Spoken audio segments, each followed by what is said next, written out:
السلام علیکم ناظرین، ہمارے ساتھ کریم بشیر صاحب موجود ہیں۔ کریم صاحب سے آج ہم کویسچن کریں گے کہ کچھ لوگ یہ کہتے ہیں کہ ہمارا یہ کاروبار میں کسی نے بندش کر دی ہے، تو اس کی کیا وجہ ہے، یہ کیوں ہے اور اس کا علاج کیا ہے؟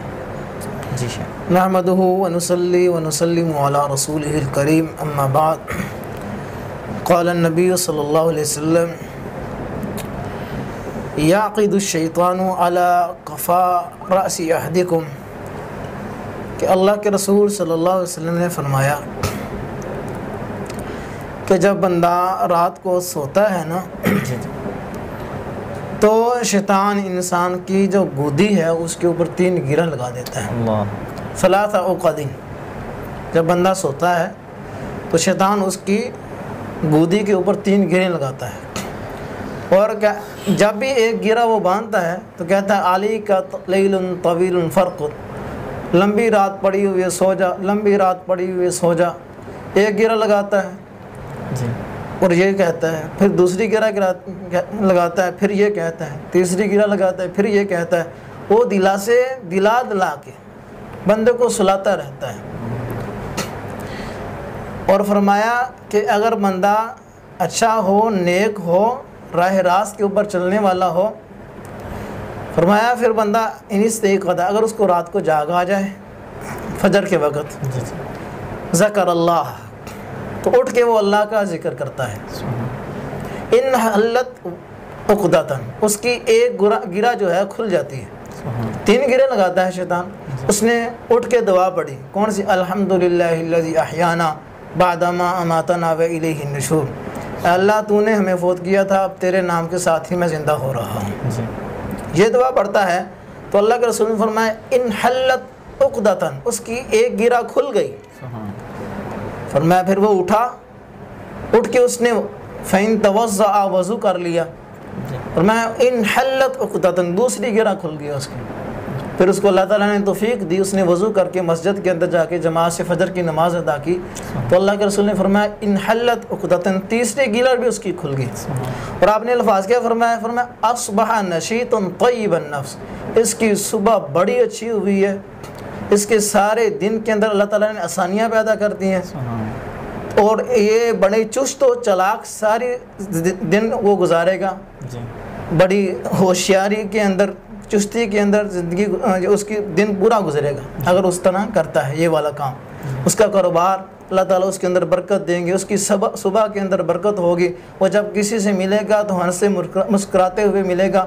بعض اوقات ایسا ہوتا ہے گاہک انسان کی دکان پر آتے ہیں لیکن انسان کا رویہ دیکھ کے وہ بھاگ جاتے ہیں، تو انسان پھر کہتا ہے کہ میرے کاروبار کے اندر بندش آ گئی وغیرہ وغیرہ۔ تو انسان کے اپنے اعمال ہوتے ہیں جس کی وجہ سے انسان کا کاروبار بند ہو جاتا ہے، اس کی روزی کم ہو جاتی ہے، اس کے اندر سے برکت اٹھ جاتی ہے۔ تو اگر وہ یہ کام کرتا ہے، اٹھ کے سب سے پہلے دعا پڑھے، دعا پڑھنے کے بعد پھر وہ وضو کرے، وضو کر کے پھر وہ فجر کی نماز باجماعت ادا کرے، تو یہ سب سے بہترین طریقہ ہے کس چیز کا؟ کہ اس کا سارا دن بڑا اچھا گزرے گا۔ سبحان اللہ، واہ کیا بات ہے، سارا دن اچھا گزرے گا اس کا، تر و تازہ چہرے والا، ہنستا مسکراتا ہوا، کاروبار کے اندر آسانی، گھریلو معاملات کے اندر اللہ تعالیٰ اس کے اندر برکت ڈال دیتے ہیں، پریشانیاں اس کی دور کر دیتے ہیں، سارے معاملات، اس کی بیماریوں کو اللہ تعالیٰ اس کے جسم سے نکال کر پھینک دیتے ہیں۔ تو یہ وہ شخص ہے۔ فرمایا وَإِلَّا، اگر اس طرح نہیں کرتا، اس کو رات کو جاگ آتی ہے، شیطان اس کو سلاتا رہتا ہے، جاگ آتی ہے، اٹھتا نہیں، اللہ کا ذکر نہیں کرتا، وضو نہیں کرتا، نماز نہیں پڑھتا، فرمایا فَأَصْبَحَ خَبِيثَ النَّفْسِ، اس سے برا اور گندا بندہ کوئی ہے ہی نہیں، جس نے صبح اٹھ کے نماز نہیں پڑھی، وضو نہیں کیا، اللہ کا ذکر نہیں کیا۔ اور بلکہ بعض حدیثوں کے اندر آتا ہے کہ وہ بندہ جو فجر کی نماز نہیں پڑھتا، اس کے کان کے اندر آ کے پیشاب شیطان کر جاتا ہے، وہ کیسے سارا صحیح رہے، اس کا کاروبار کیسے صحیح رہے؟ وہ پھر یہ کہے گا لوگوں نے میرے کاروبار کو بند کر دیا، وجہ تو اپنے اعمال تھی، نماز نہیں پڑھی۔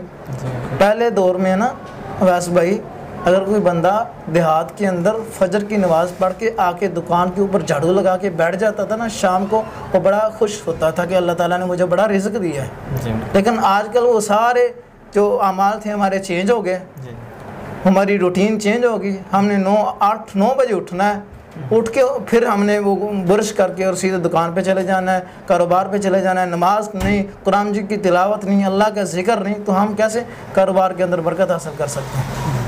تو یہ وہ چیزیں ہیں جس کی وجہ سے انسان کے رزق کے اندر اللہ تعالیٰ کی طرف سے تنگی آ جاتی ہے۔ تو اللہ تعالیٰ سے دعا ہے کہ اللہ تعالیٰ ہمارے اعمال کے اندر، ہمارے اعمال صالحہ کے اندر برکت دے، اللہ تعالیٰ ہمیں اعمال صالحہ کرنے کی توفیق عطا فرمائے۔ بہت شکریہ جی۔ ناظرین اگلے پروگرام میں پھر حاضر ہوں گے، اللہ حافظ۔ الذين آمنوا وتطمئن